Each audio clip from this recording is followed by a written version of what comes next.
Saudara-saudari, marilah kita mendengarkan renungan dengan judul Menegur untuk Menyelamatkan,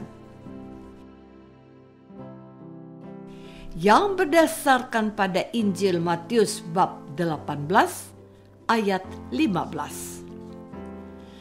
Apabila saudaramu berbuat dosa, tegurlah dia di bawah 4 mata. Jika ia mendengarkan nasihatmu, engkau telah mendapatkannya kembali. Dalam nama Bapa dan Putra dan Roh Kudus. Amin. Saudara-saudari terkasih dalam nama Tuhan Yesus Kristus. Bacaan pertama pada hari Minggu ke-23 ini diambil dari kitab Nabi Yehezkiel, dan saya ingin mengutipkannya untuk kita bisa memperkaya renungan kita hari ini. Kalau aku berfirman kepada orang jahat dan engkau tidak berkata apa-apa untuk memperingatkan orang jahat itu supaya bertobat dari hidupnya, orang jahat itu akan mati dalam kesalahannya. Tetapi aku akan menuntut pertanggungjawaban atas nyawanya daripadamu.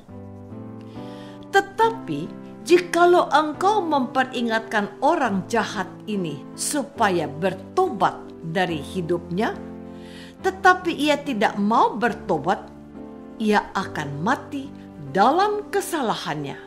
Tetapi engkau telah menyelamatkan nyawamu. Firman Tuhan ini menuntut satu hal dari kita: kepedulian kita pada keselamatan sesama kita. Apa yang dikatakan itu ditegaskan kembali dalam Injil hari ini. Apabila saudaramu berbuat dosa, tegurlah dia di bawah 4 mata. Jika ia mendengarkan nasihatmu, engkau telah mendapatkannya kembali. Kita dipanggil untuk tidak masa bodoh atas keadaan tersesat saudara kita. Kita dikehendaki peduli atas ketidakberesan di sekitar kita. Saudara-saudari terkasih, menarik untuk diperhatikan. Kesanggupan untuk memperingatkan atau menegur orang yang jahat atau yang berbuat dosa itu bukanlah pekerjaan mudah. Dibutuhkan ketulusan, kejujuran, dan keberanian. Ketulusan karena kita ingin menyelamatkan dia. Kejujuran karena kita mau menunjukkan kebenaran. Keberanian karena kita ini memiliki ketidaksempurnaan juga. Hal terakhir ini ditegaskan oleh Tuhan dalam firman-Nya. Mengapa engkau melihat selumbar di mata saudaramu, sedangkan balok di matamu tidak engkau lihat? Jadi, ketika kita mau memperbaiki keadaan, perlu memang kita berintrospeksi. Tetapi itu tidak berarti bahwa kita juga tidak berbuat apa-apa. Dalam semangat untuk menyelamatkan sesama kita, kita harus memiliki baik keberanian, kejujuran, dan ketulusan. Itulah sebabnya Tuhan menghendaki kita melakukan hal itu dengan pertimbangan yang matang. Katanya, tegurlah dia di bawah 4 mata, supaya dia tidak malu apalagi dipermalukan. Orang ini tetap perlu dihargai, sekalipun mungkin telah berbuat jahat atau dosa. Dia sepantasnya dimanusiakan.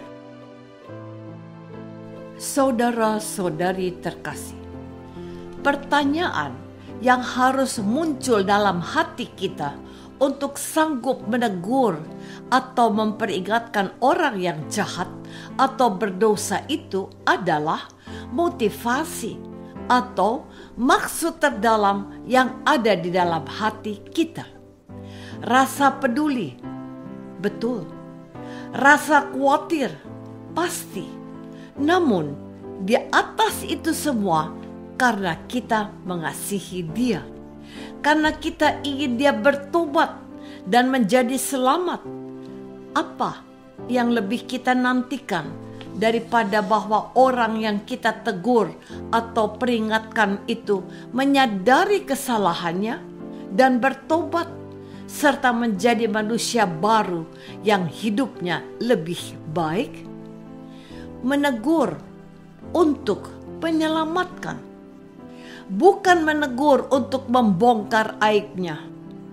Cara yang tepat dan manusiawi diajarkan Tuhan supaya kita menegur orang yang jahat itu face to face, dari hati ke hati, di bawah 4 mata, agar dia merasa dimanusiakan dan tidak mendapat malu. Ada 2 masalah yang muncul dalam hal ini. Apakah kita memiliki keberanian untuk mendengarkan perintah Tuhan menegur orang yang bersalah itu? Dia itu orang terkemuka? Apa urusannya? Dia itu orang yang dermawan? Memangnya orang dermawan tidak boleh diingatkan? Dia itu dihormati sebagai sosok panutan. Yang utama bukan apa kata orang, tapi fakta bahwa orang itu sudah salah dan perlu diingatkan. Masalah kedua yang muncul, apakah orang yang bersalah itu mau diingatkan? Kamu itu siapa? Kok berani-beraninya mengingatkan saya? Maka Tuhan menganjurkan untuk menghadirkan 1 atau lebih saksi supaya orang itu menyadari kesalahannya. Sayangnya, ada orang yang tidak mau menerima untuk diingatkan, dan kita harus merelakan saja keadaan itu, sebab kita sudah berusaha. Sebab jika orang jahat itu tidak bertobat dan dia binasa, kita tidak akan dituntut, sebab kita sudah melakukan apa yang menjadi bagian atau tanggung jawab kita, kata Tuhan melalui Nabi Yehezkiel. Saudara-saudari terkasih, dalam hidup bersama dengan sesama kita, baik dalam masyarakat maupun dalam hidup menggereja, ada saja orang yang bermasalah seperti itu. Yang penting, pertama, janganlah kita menjadi sumber masalah, atau janganlah kita menjadi batu sandungan. Kedua, milikilah kepedulian akan keselamatan setiap orang yang kita tahu bahwa dia sedang berjalan di atas rel yang bengkok atau salah jalurnya. Tuhan meminta partisipasi kita, yaitu peduli pada fakta yang dapat membuat sesama kita terjerumus dalam dosa atau bahkan bisa binasa. Ketiga, kita harus memiliki keberanian seperti Yesus yang mengingatkan orang-orang Farisi yang salah menafsirkan firman Tuhan untuk memuliakan dirinya sendiri, sebab mereka merasa diri benar, padahal mereka sesat. Aku datang untuk orang berdosa, firman Yesus, bukan untuk orang yang merasa benar dan tidak butuh pertobatan. Kita diutus untuk menyelamatkan. Apakah aku sudah berusaha dan berani menegur sesama untuk menyelamatkannya? Marilah kita berdoa. Bapa yang Maha Baik, mampukanlah kami memiliki ketulusan, kejujuran, dan keberanian agar berani mengingatkan orang yang bersalah supaya bertobat dalam hidupnya dan diselamatkan oleh Yesus Kristus, Tuhan dan pengantara kami. Amin. Semoga kita semua selalu dinaungi dan dibimbing oleh berkat Allah yang Maha Kuasa, dalam nama Bapa dan Putra dan Roh Kudus. Amin.